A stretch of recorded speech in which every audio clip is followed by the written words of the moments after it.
Welcome, everybody. We are live. My name is Jason Aponte. I am Andrew Pasquini. We're working. That's it. We're working over here. That's it. Let's go Niners. Let's go Niners. Sprint Ride Option Podcast. Hello. How is everybody doing today? It's a new episode of the Sprint Ride Option Podcast. I am Andrew Pasquini, joined as always by Jason Aponte.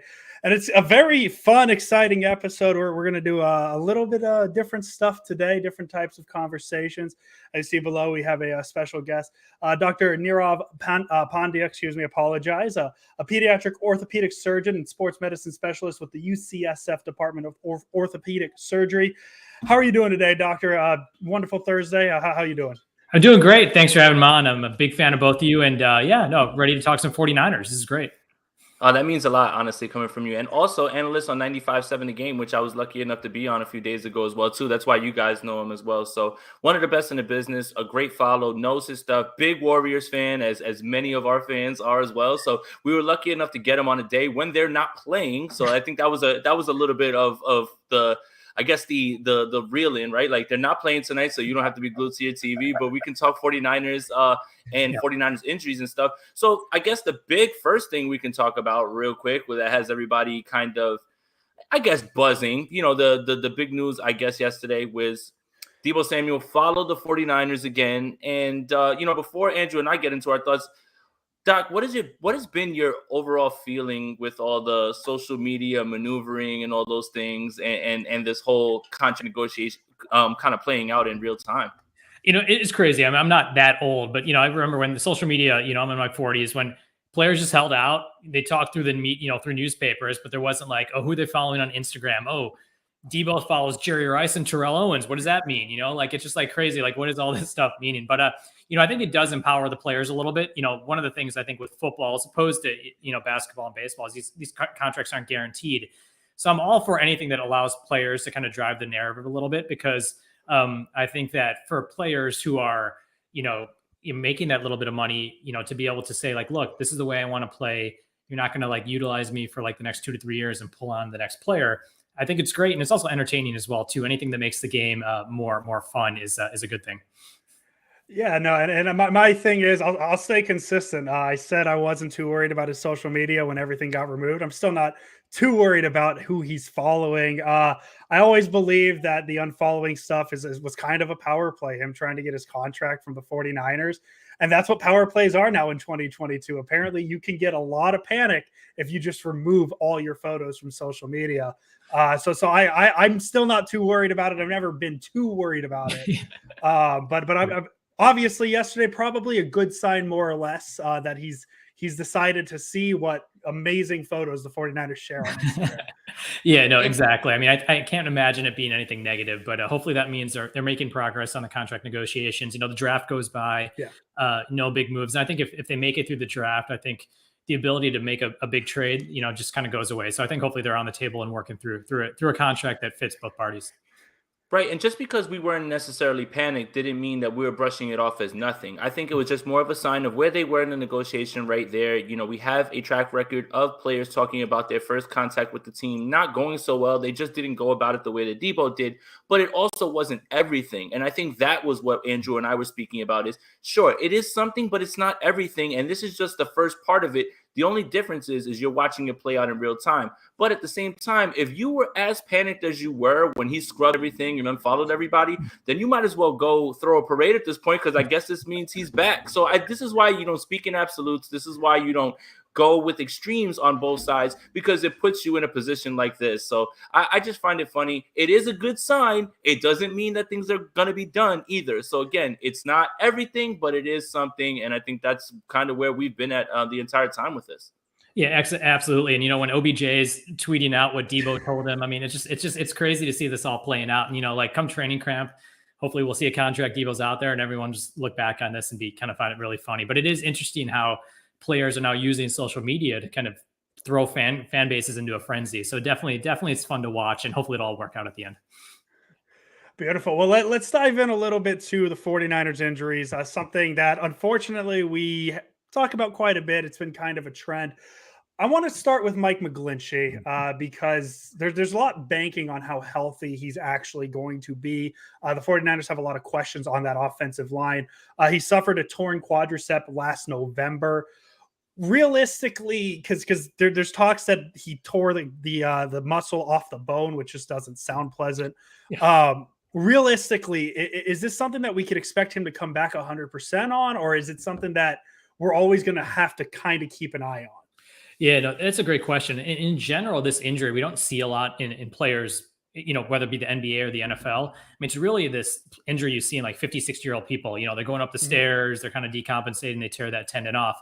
You just don't see it in athletes a lot. You see a lot more commonly the patellar tendon, which is kind of lower down below the kneecap.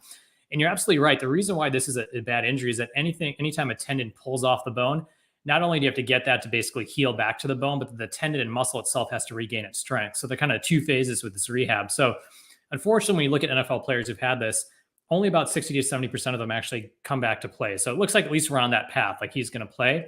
But then you look at statistics afterwards, and players do have a decrease in the performance. And it's just because it's hard to get this tissue, which has basically been destroyed. If you get it to heal back, it's still going to be weaker.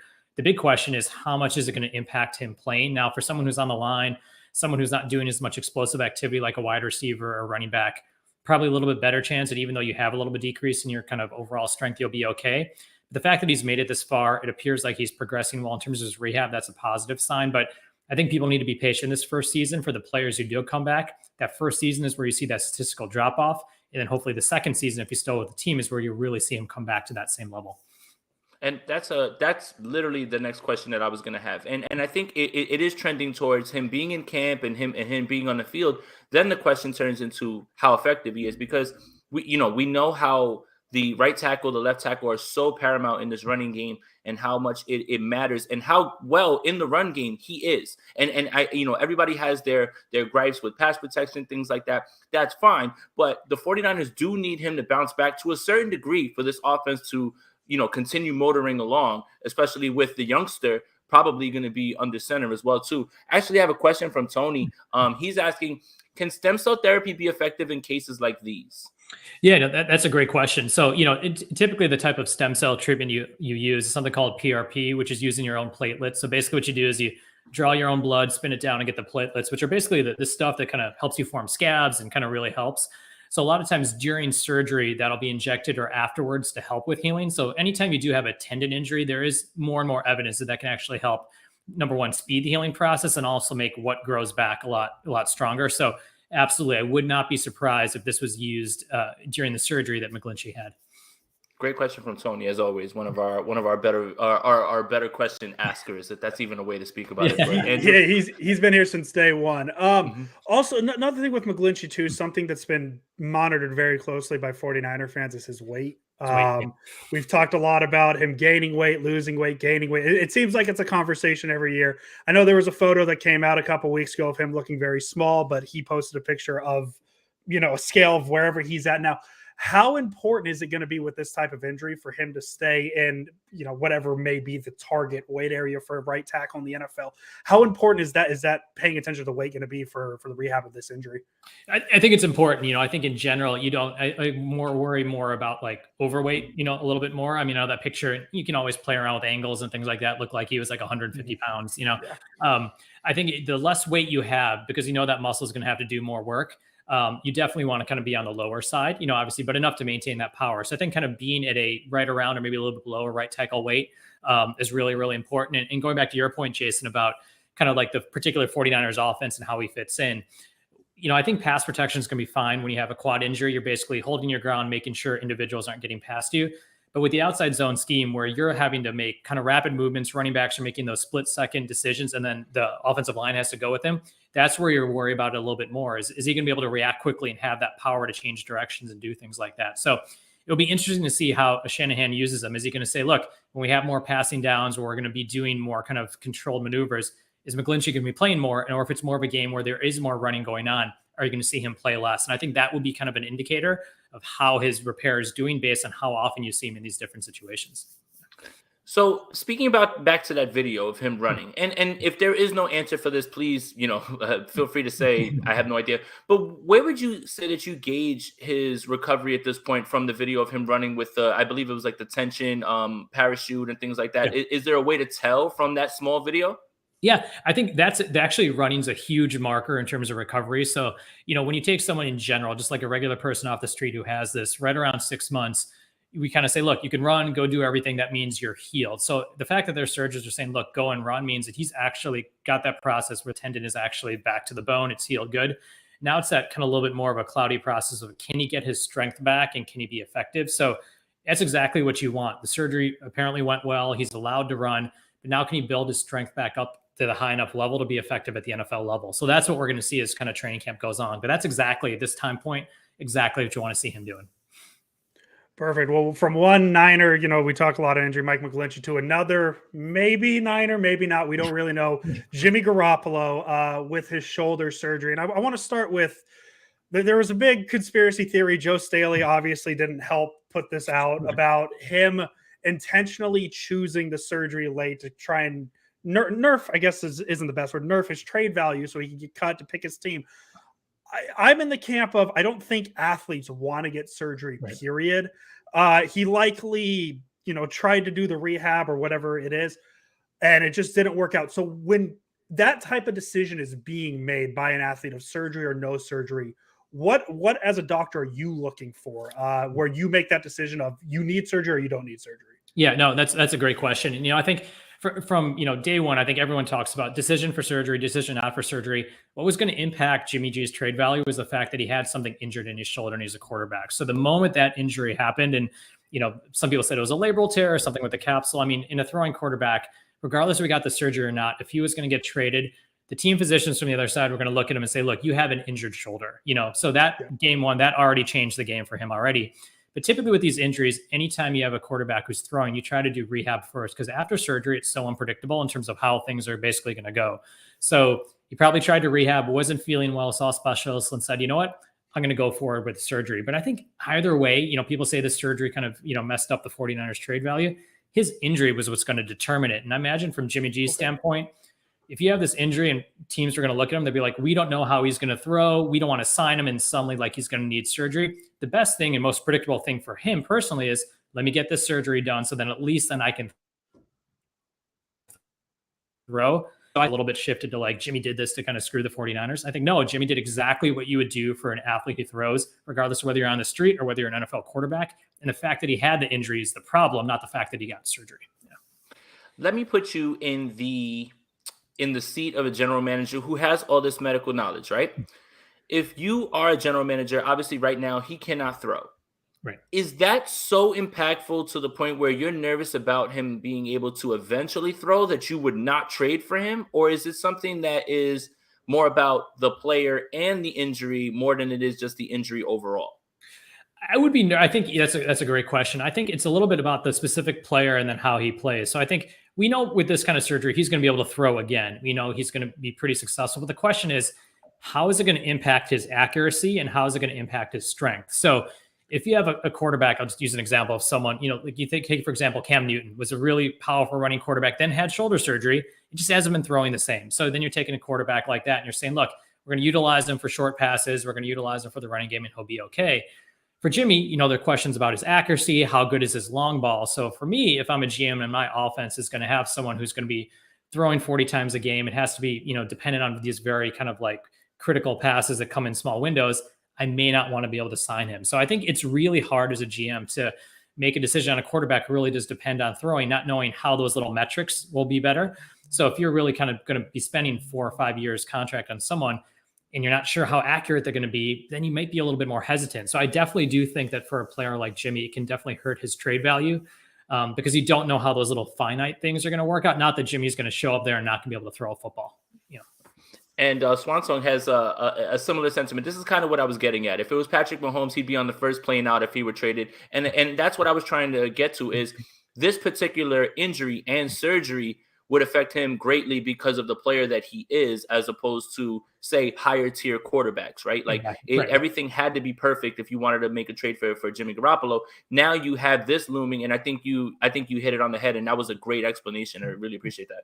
Yeah, no, yeah, Mahomes, yeah, like you could take Mahomes, you're taking Josh Allen, like all these guys, yeah, they're back, no problem. But yeah, right in the middle, it's this middle tier quarterback that you worry about. Quarterbacks who are like bottom of the league, they're not coming back to the NFL. Top tier are going to play. It's the middle ground right here where you're like, ooh, do we take the risk? Is it going to end up all right? So I think it's tough. A bit of a two-part question. John Lynch, after the surgery, was said, anytime you have surgery, it's not a minor deal. Anytime it's a throwing shoulder, I understand the significance, but it's described as a minor surgery, and Jimmy's going to be fine. What's the difference? This is probably a very simple question, but what's the difference between a minor shoulder surgery on the throwing shoulder and a major surgery on the throwing shoulder? Yeah, I think in general, when we're talking to patients about what's minor, I think what makes it minor is it minimally invasive? So typically these surgeries are done with little incisions. Is it pretty quick? Like it doesn't take that long. And is it more, there's not like a huge risk of complications. So like a minor one's like that, a bigger one's like big incisions, lots of stuff going on and things like that. So I think it's more the recovery and how your shoulder responds afterwards that John Lynch is, kind of talking about, more so than the actual surgery itself, like has all these risks associated with it. So yeah, if he was like, say, a lineman who got shoulder surgery, be like, oh, we're not worried about this. We're going to get him better. Yeah. For a quarterback, like even a little bit of like, he's a little bit stiffer, he's feeling a little something when he throws throwing motion, then it throws everything off. So I think it's more the implications of the surgery than it is like what we're actually technically doing, which is pretty straightforward. And then the second part is I've seen some speculation because I don't think we've ever really found out exactly what the shoulder issue was. Yeah. I've seen some thoughts and nobody specific saying that it's possible that his arm could be stronger following this surgery. Is that a normal thing, or is it just the time and healing and getting everything fixed up is what's going to make it stronger? Yeah, and that's really, we hear that a lot, especially with like baseball pitchers. They get like a Tommy John surgery and like, oh, I came back stronger. I'm a better athlete after my ACL. Like talk about Bosa. Like looks better. After that, it really is the rehab afterwards. So as much as I like to take credit for it as a surgeon, it's really all the rehab they're doing. Like I'm not doing something magical that's making muscles stronger or things like that. But for a lot of these athletes who have been really skilled and talented, they never have had to really actually work on rehab, do these things. They've just kind of gone by with their skill.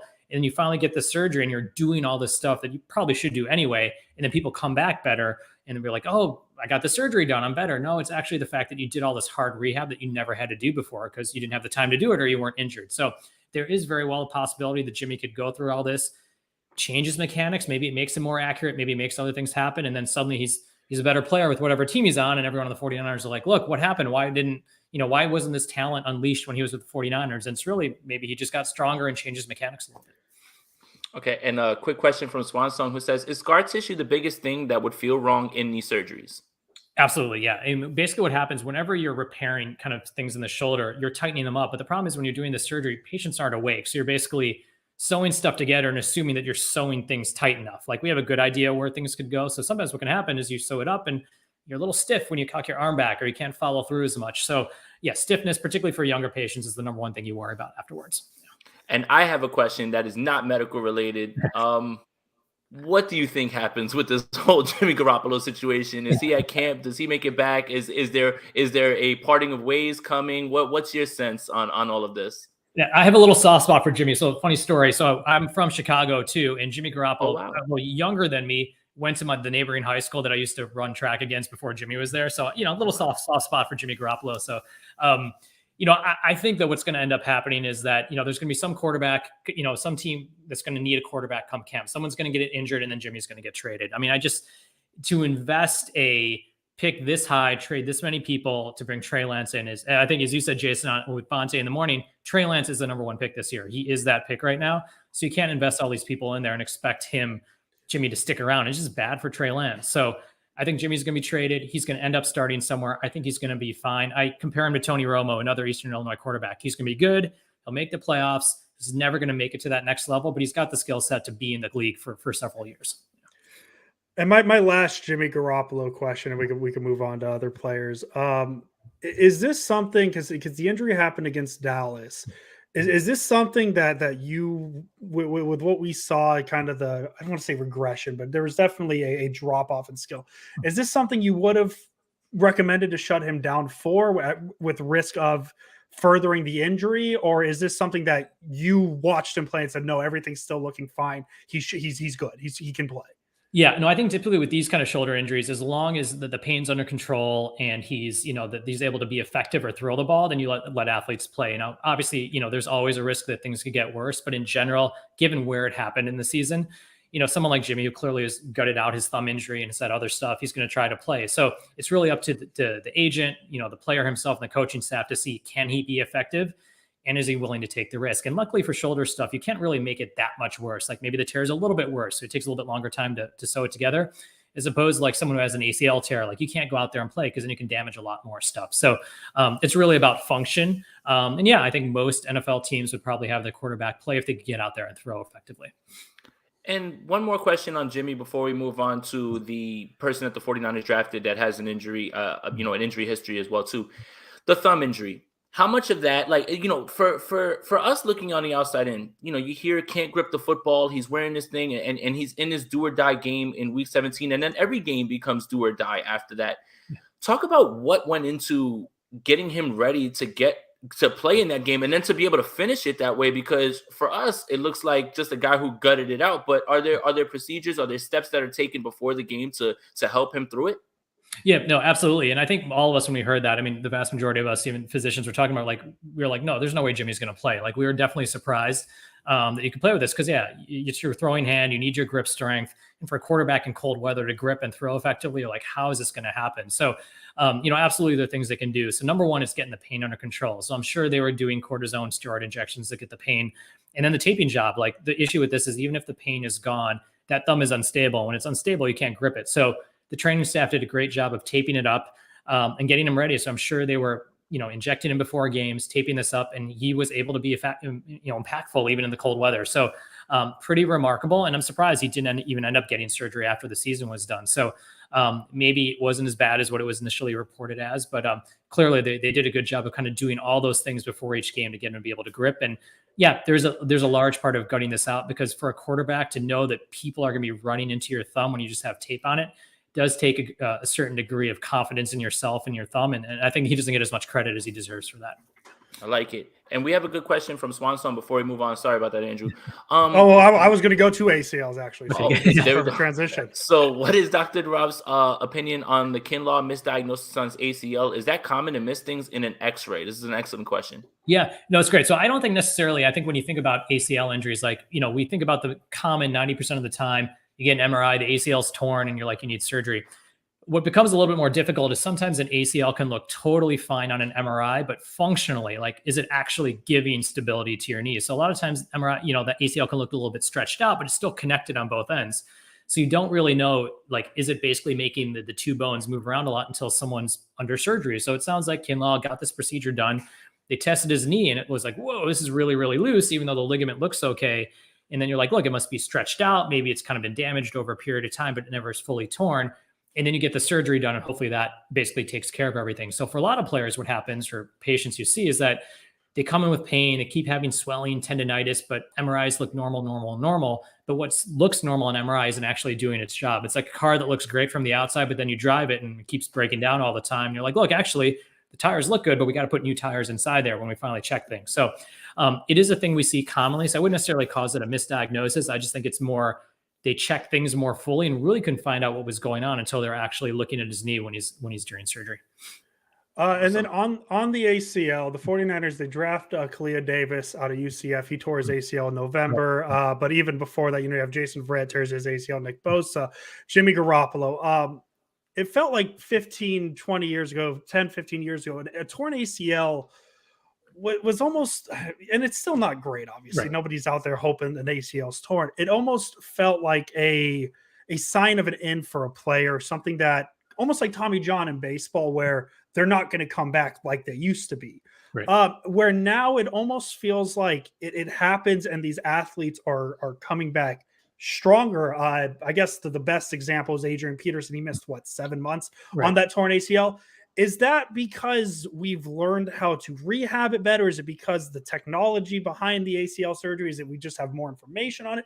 why is it that the torn ACL is not as much as, I don't want to say a death to a career because it never really was, but why doesn't it feel as impactful on a player's career anymore? Yeah, no, I agree. I think if you look at players, 15, 20 years ago, they got an ACL. I mean, it was, they just could never rehab. It was career ending. And now it's so commonplace. It's, you get this ACL done, why aren't they back? When are they going to get back? How are their statistics? And the data does back it up. Most players, except for maybe at certain positions, they get their ACL and they are absolutely back at the right level. But then you have individuals who sometimes don't get back. I think the main reason is two things. Number one is that the techniques that we do surgically, they're a lot smaller. So like you don't get a second hit from the surgery. It's not like the surgery itself just debilitates you so much. I think more importantly is the rehab. So I think before it was like you got the surgery done, you sit around for 3 months, you don't push your knee, and then suddenly it's 9 months and you just haven't really worked really hard. Now we really push athletes right from the beginning. So when they're getting back, they're able to perform at a higher level. So there aren't other players that just take their spot. And their risk of re-injuring it so much less because they've trained so much better. So I really think it's the rehab a lot. And you'll see, the videos you see now, like someone at 3 months running with a weighted vest, you're jumping, off boxes at month 6. Whereas 15, 20 months ago, you'd see some player limping in, month 4 after their surgery. So I think the expectation is definitely that you should be able to perform. And even when my younger athletes, like I see these high school athletes that I do an ACL surgery on, and before, even 10 years ago, when they were getting recruited for college, coaches would be like, oh, you tore your ACL. We're not even going to look for you. Now it's like, oh, you tore your ACL. That's great. We're going to get you ready to go at 9 months. We're going to give you that scholarship. So even the thinking with coaches, even at the younger level, has changed a lot. So it's definitely seen that in the NFL as well. And sticking with ACLs, Jason Verrett is recently back, and I'm with that. Honestly, I really am. But what I am more impressed with, more than anything, is the mental part of trying to recover from these devastating injuries, one after the other. Can you give us some sort of insight in the, obviously you don't know what's going through their mind, and obviously, a guy who's had so many horrible injuries happen. That's why you saw how distraught he was in Detroit. Can you talk to me sometimes where you're telling someone, hey, go through it again? And I think that's the hardest part. I think that's the part that people forget, is the human element of having to go through rehab again, having to do this again. What goes into that, and how, and am I the only one that should be super impressed with him continuing to come back? No, I think that gets forgotten so much. I mean, even we talked about Warriors before, like even with Klay Thompson, we're like, oh, like he was gone for 3 years. Let's let him play. Oh, he's not doing good. Like what's wrong with him? I think it's really, really hard for these athletes. And I spend more time after my patient with ACL surgery. It's less about talking about like what's on your MRI, what are you doing? It's like the mental part of it. When you get to months 9, 10, and 12, I mean, this is like it's a traumatic experience for people. It's a big surgery. They have a lot of pain. And they spend these 9 months leading up to this, this big event where like, okay, we're going to let you go play. And there absolutely is that fear of tearing it again. Like you just, and that's what really differentiates out people. Sometimes people who have no fear are the ones who just get back and play. And the people who are a little bit more hesitant. They're afraid of tearing it again, going through this 9-month rehab again. What does it mean for your career? So I think that definitely gets underestimated. People come back and they're like, why isn't this player playing well? Why is he having soreness? And it's like, look, like it's hard. And for like doing things like agility and cutting, even when you don't have an ACL injury, you have to have a lot of trust in your body. And suddenly to have gone through this big rehab and then to have people that are going full speed at you or trying to take you out just a whole nother level. So that doesn't get taken, talked about enough. And for players, Frank Gore, for example, tore his ACL multiple times, came back, the mental part of it doesn't get talked about enough. They just talk about, oh, this person must be really, physically strong. I'm like, no, they're mentally very strong to be able to perform at that level. And I think a lot of the performance issues with players, assuming their surgeries are all the same, is really that confidence. Like how confident are they? And that's where the rehab really comes into play. And then on the topic of Jason Verrett and really any athlete that's had injury issues, I don't like the term injury prone because you look at Nick Bosa, right? He tore his ACL because a 300-pound man was shoved into the side of his knee. That's not injury prone. So do you believe in that term, or do you think it's just more a player is consistently unlucky? I think that's the better way to look at it. Yeah, no, I think especially in football, I mean, I think there's very few people, if people who are inherently have injury or injury prone don't make it to the NFL, like the person who's 10 or 11 or 12 who just is really tight or has bad feet or things like that, they're not going to make it to that level. I think that what ends up happening with a lot of players, I totally agree. It's like you have a string of bad luck, or what can happen, and I'll use Debo as an example. It's like you break your foot, and then you have this injury from your foot, and then just the way you run coming off that foot injury maybe predisposes you to kind of injure your muscles. It's not like there's something wrong with his muscles if you look under a microscope. It's all part of what's going on. So very few people at this level are injury prone. Can they have a whole bunch of injuries that that are bad luck? Absolutely. Or can they have an injury that sets them up for something else? Absolutely. But like, it's funny, you talk about that. Yeah, no one talks about Nick Bosa being injury prone, 2 ACLs, core muscle surgery. He's actually been injured, every couple of years, but no one talks about that, So I think it's, and that it's just simply bad luck, for a lot of these players. So I think absolutely injury prone, not at this level, bad luck. Absolutely. Yeah. And in terms of the ACL, is there a particular position in football that the ACL is more concerning? What I mean by that is if a lineman tears his ACL or a running back or a quarterback, which one would concern you the most in terms of being able to get back right away? I mean, Nick Bosa, I think we just feel is clearly different, right? And I think that's the way we should be viewing it. But is there a particular position on the field that if there's an ACL injury, you say, hey, maybe you temper your expectations? I guess that's the best way to put it. Yeah, pretty much the 3 positions that probably have the worst data in terms of coming back: cornerbacks, wide receivers, and running backs. That's where there definitely is a drop off. Pretty much every other position, even quarterbacks, do really well. I mean, I think looking at a couple of years ago, I think almost half of the NFL starting quarterbacks had torn their ACL at some point in their career. So, and particularly it's wide receiver and running back. I mean, their statistics definitely go down afterwards just because there's so much agility, rapid movement. It's that mental part of it. And then also even if you lose 0.1, 0.2 seconds of speed, especially when you're looking at these small windows, it can be, very detrimental. So, that's why you see the players who kind of drop off, afterwards, is those 2 positions. Linemen, even safeties, you get less worried about. It's really those really agility, skill-based offensive positions. Yeah. Perfect. Jason, do you have any other injury-related questions? Because that's all I had. I see what you got. I do actually. So in terms of players, right, we talked about injury prone. And I'm going to throw out this example because we're big fans of him. Jimmy Ward, early on in his career, he continued to get injured for whatever reason, and it was always different things, right? Yeah. Now, all of a sudden, he seems to be the model of health at this point. Yeah. Is there anything in particular that you believe that he did to shift, or is there anything that can be done to kind of combat all of these things? Because he literally went from a guy that everyone complained, hey, he's never on the field, to he's pretty much the guy that's on the field all the time. Yeah, I think in general, and obviously I don't know the specifics about what Jimmy may be doing, but in general, what you see is, particularly with NFL players who kind of get that second contract, I think they learn how to take care of their body. I think a lot of players when they're in college, it's I'm fast, I'm explosive, I'm just trying to play, I'm doing all these things. And there's all these other things you need to take care of, like recovery, diet, making sure you're in the training room, doing stuff in the off season that promotes flexibility.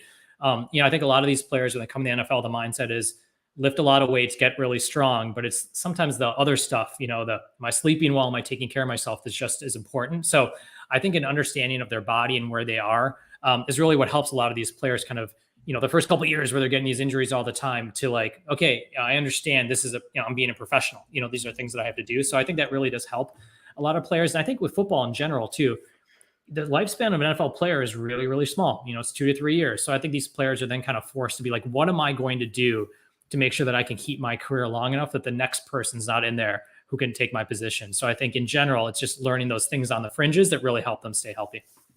And we have a question from one of our viewers. Is it a thing that athletes overtrain, which causes injuries? Yeah, no, absolutely. I think anytime, particularly with ligament injuries or joint injuries, if you're over fatigued or you're basically tearing down all the things that are supposed to support you, you can absolutely then place your joints at risk. So one of the classic things is an Achilles tear. The vast majority of Achilles tear happen because athletes have been overtraining or been really stressed out. So it's the 3rd or 4th quarter of the game, or when they've basically been run down at the second half or 3rd half of the season, or even ACL tears, except for the ones that happen where someone runs into you. Those non-contact injuries happen when you're overtrained or you're tired. So absolutely. I think the way practices are run now, I remember back in the 80s and 90s, you'd watch film of people practicing these 3 hours, 2-a-day practices, basically these bodies kind of wearing down. Now it's okay, we're going to do 90 minutes, really high intense, and then preserve your body for Saturdays and Sundays. So absolutely. I think overtraining, particularly at this level, can lead to injuries if you're not careful. And then somebody earlier asked about Javon Kinlaw, and I kind of want to wrap back around to that. With his knee issues, with the ACL and everything like that, is this something that you could expect him to come back 100%? Because there was injury issues before he came into the NFL. Niners fully aware. Yeah. Is it something that we as fans should be concerned about, or can he come back and be 100%? I think he can come very close to 100%. I think if truly the ACL issue was the main thing that was causing him to have these recurrent issues of knee swelling, and there wasn't any other damage, then I think you should see an athlete just recover like a normal ACL procedure would be. He's back at 9 months. He's really impactful. He plays a position that has a very good track record with ACL. So I do feel that this is hopefully, crossing my fingers, we're going to see the Javon Kinlaw that everyone's wanted to have, and a lot of his injury issues will be better. Absolutely. And we have another question from Diego. Any logical explanation other than just bad luck about the 2020 season on the team as a whole? Yeah, there are a lot of injuries there. I think we actually did a study looking at this, the impact of what COVID did in terms of training, of how people were able to train in preseason and things like that. So I think definitely there's a combination of bad luck. Sometimes these things happen, but also I think anytime with a professional athlete, their training cycle is thrown off. They're dealing with all these things on the side, particularly in a sport like football that's really based on having a good base. I think that's going to throw things off. Now, obviously, the 49ers seem to be more impacted than everyone else. It always seems that during that season. But I think a lot of it was just a combination of that, bad luck, and just training differently. And I think we've seen over last season and hopefully the next season's moving forward that early on period will get better. And I think what people don't talk about as well, too, is that a lot of those players who got injured in the 2020 season were holdovers from the old regime who had pretty significant injury histories. And the number one thing we talk about injury prone that will lead to an injury in the NFL is prior injury history. So if you come in with multiple injuries, that's more of a marker than of you doing something in a game. So I think it's a combination of COVID and then what players are getting injured and what injuries they had coming onto the team. I got a couple more questions real quick. And this one doesn't have to do with injury. This has to do with elevation. The San Francisco 49ers, they have a game in Denver this year, 5,280 feet, mile high, they say. But it was just announced that November 21st, the San Francisco 49ers will be not hosting, they will be the away team in Mexico City, 7,349 feet above sea level.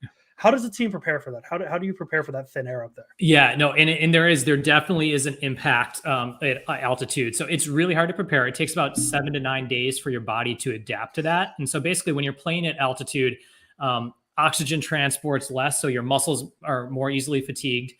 You get dehydrated more easily, and most importantly, your sleep gets thrown off. So all those various things will impact performance. I mean, the good news about this, particularly the Mexico City game, is both teams are playing under the same conditions. Mm-hmm. So there's a quote unquote a home field advantage. I mean, they've done studies looking at, the Denver Nuggets, the Broncos, about them having an advantage when they're at home because of the elevation.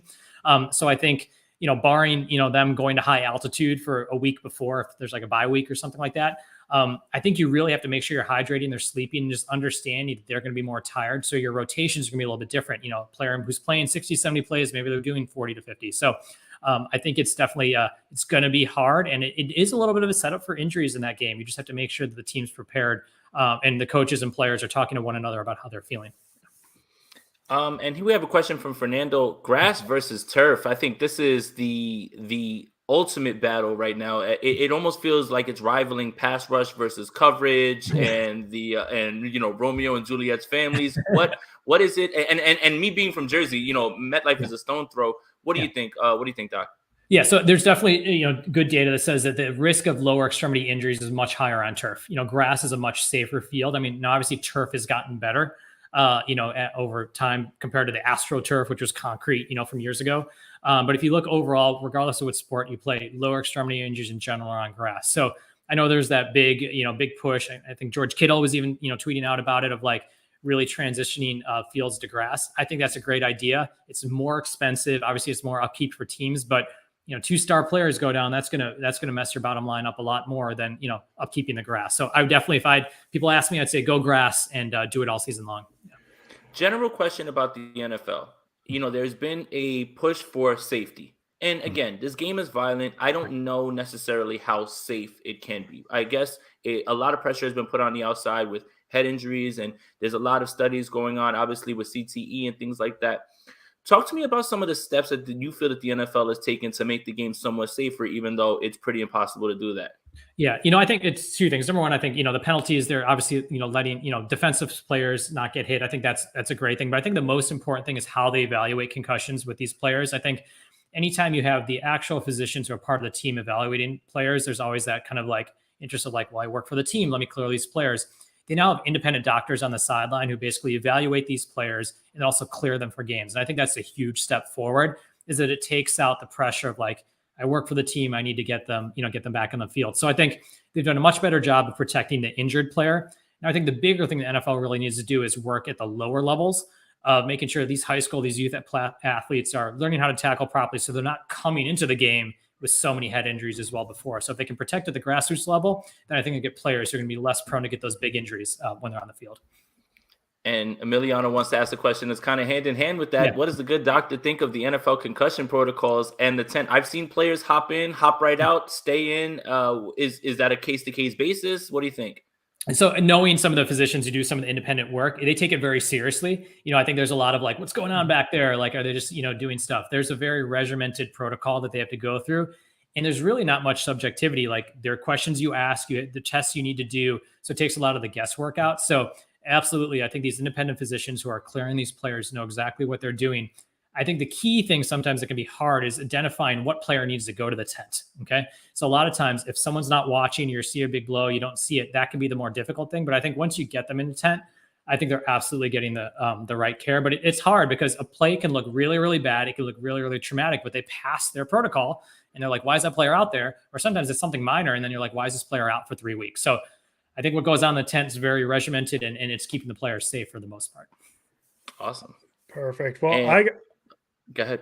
I was just going to say, take some more comments. This content is fire. And we'll take this donation from Luis. Don't even think for a second the Niners will be the away team. It would be awesome if you guys can make it to Mexico City. I'm planning on it. Shout out to Dr. Pandya. Thank you. Thank you for that donation, Luis. Yeah, and Doctor, I got one last question for you. If I gave you 30 minutes to an hour to stretch, get loose, how long is your triple jump this summer? Okay, yeah, man, yeah, I was a good mid 40s, 40-foot jumper. I mean, I think now I'd probably tear my Achilles the first takeoff right now. So yeah, I realize that I have an 11-year-old, and my basketball against him has gone from like trying to drive past him to the dribble, sky hook. So yeah, my vertical leaping ability is very limited now. Yeah. Great. That's a great question, Andrew. Doc, one last question, because you've been very gracious with your time. Yes. We really appreciate you. I mean, this has been informative for not only us, our viewers as well too. Talk to me about if someone's playing through an injury, and we always hear about overcompensation. Is there a certain injury that you possibly can play through? I mean, I played basketball in high school, right? And if you roll your ankle, most of the time, unless it was really, really hurt, you just kind of tie that thing up. You let adrenaline, do its thing, and then it swells up, and then you go from there. Overexertion, overcompensation. Is there an injury, or is there, ways that's happening in the league that you've seen? Yeah, I think there are, there's certain types of injuries. I mean, I think rib fractures are one of them where you're like, look, you just got to put up with the pain, if it's not impacting you. Bone bruises in areas that, can be more pain generators, but aren't necessarily like important, like a certain area, your forearm or a certain part of your knee that's not really that important. So those injuries, you're like, look, as long as you're like running fine, you can absolutely play. But I think it's tough for NFL players. And I think we don't talk about this enough is that, there's, if you go out there and you're playing and you compensate and you tear something that's bad, but if you don't play, someone else is going to take your position. So a lot of times when we see players they say, oh, this person's always on the injury list, it's good to take a step back and be like, are they trying to play through something because they're trying to guarantee a contract? And it's usually these kind of like middle tier, lower tier players are the ones who are constantly getting these injuries because they're trying to play through stuff. So absolutely. I mean, I think a foot can lead to a hamstring, and I think it's the soft tissue injuries you worry about the most. It starts out with a hip issue, and then 2 weeks later, it's a groin, and then it's a hamstring. Those kind of injuries, particularly in the explosive athletes, those are the ones I worry about a lot. And for players who are coming off broken bones, I think that's the number one thing where the bones heal, and they're like, oh, everything is great, and they get back. They're running differently. It doesn't feel right. So those are the other types of injuries where I really do worry about that there's going to be something else that comes afterwards. Perfect. Well, Doctor, we really appreciate the time, Dr. Nirav Pandya. Let them know where they can find you on social media, wherever they can find you, radio, TV. I know you do a few different things. So let the people know where they can find you if they want to give you a follow. Yeah, no, absolutely. So on my Twitter, that's where a lot of my, I post a lot about. It's at Dr. Nirav Pandya, doctor, and just my first and last name. I'm also every Wednesday on 11:30 on 95.7 The Game with Mark Willard and Dan Dibley doing our Cleared to Play segment. And I pop up on TV and radio whenever injuries pop up, for people. But I always joke, probably the best thing for various sports teams is not to hear anything at all from me. But I'm out there just helping explain what's going on to people. I think that's the most important thing. I'm a fan, want fans to know what all this medical jargon means when they hear about their players, and hopefully you can get a better sense of what's going on. Doc, one last question before we let you go, and thank you again for your time. A huge fan and so happy that you're able to spend time with us. Our viewers are loving this. They're saying this is one of the most informative shows, and that means a lot to us. Warriors, what are we doing in this series, especially now with Gary Payton unfortunately being injured? I mean, it was tough to see just because the foul looks so ugly. Yeah. But going forward, now Iguodala and Gary Payton have injuries. What are you seeing from that? And then give me your prediction for the rest of the series. Okay. Yeah, no, absolutely. I think it's gonna be a physical game. Absolutely, even with Dylan Brooks getting the suspension. I think the Warriors are going to pull this out. I think you can't, we have a tendency to forget the experience of Curry and Clay and now with Jordan Poole. So I'm not worried about the Grizzlies. I think next round if they play Phoenix, that's where GP2 is going to be an issue. You've got Chris Paul, you got Devin Booker, DeAndre Ayton. That's a tough team. If we can get past the Suns, okay, then I think we're going to win the championship because I don't think anyone in the East can get to us. But Memphis Grizzly fans, they're going at us on social media. So I kind of stepping back a little bit. NBA Twitter is kind of a harsh place. There's nothing that upsets NBA Twitter more than a very good Golden State Warriors team. I don't know what it is, but it's just how it is. Well, Doctor, we really, really appreciate you taking the time out of your day. You're free to come on whenever you want. Oh, absolutely. That's Anytime. we always throw out. Yeah. Awesome. And Jason you, Aponte, as always. Let's go Niners, and thank you again, Doc. Really appreciate you. I appreciate it. Thanks a lot, guys. I appreciate it. Yep. Welcome, everybody. We are live. My name is Jason Aponte. I am Andrew Pasquini. We're working. That's it. We're working over here. That's it. Let's go Niners. Let's go Niners.